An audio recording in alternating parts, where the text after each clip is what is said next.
Okay. Alright, hunk number 1. Gwapong-gwapo yung isang kaibigan ko kasi doon. So, take it away.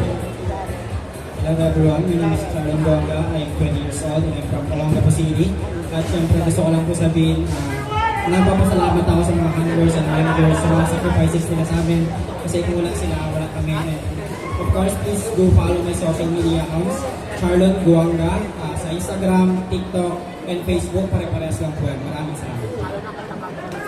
Maraming salamat everyone. Let's follow Charlotte Buanga. Siyempre, supportahan natin sila. Alam nyo, malaking tulong talaga. If you follow them and yung mga views, no? Talagang it really helps them to their journey all the way to their startup. Now we move on to hunk number 2. Brother, take it away.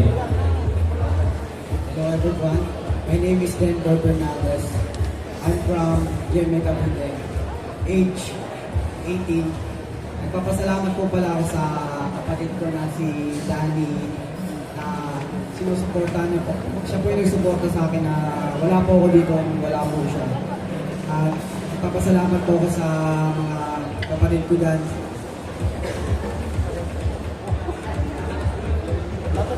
Ito may TikTok din. Kiss me dinosaur. Sorry talaga. It's me. Then. Oh man. Alright. You know the drill. Alright. Hunk number 3. Take it away. So, magandang gabi sa inyo lahat. Ako nga pala si Marky Davila from Laguna. And follow niyo po ako sa TikTok, Mark, and sa IG, Mark Camilon, sa Facebook, Marky Camilon. Gusto kayo na maisip siya. Alright. Sige, follow him on social media pages. So, follow, it's Marty Camilon on their Facebook page and Mark Camilon naman on his other social media accounts. Alright! So nakakatawa, di ba? Yung mga spasya, nagbibini-bini rin ba kayo? Ganyan. Wala, hindi ko na alam yung mga panahon. Baka kaya na lang alam ko sinasayaw ko. Oh! Ha? Bawal ba?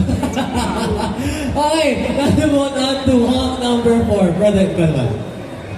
Hello everyone, my name is Kevin Acanilol, 23 years old. I'm from Olongapo City, Zambales. And I'm also a model and TikTok influencer.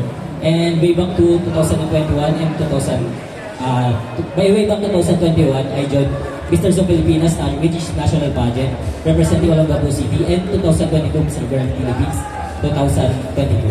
So yun guys, follow nyo pala sa social media accounts ko, Kevin Acanilol, and thanks in advance. Thanks so much. Okay, may follow hunk number 4. That is Kevin Ganilao. On his sorry. You can ask him later on after the program kung ano yung kanyang social media pages. And last but not least, hunk number 5. Hello, magandang gabi. Ako si Milton Mines from Caloocan. First time ko kasi kinakabahan ako sa isa. Okay lang yan, pare. Maraming salamat. Palamakan natin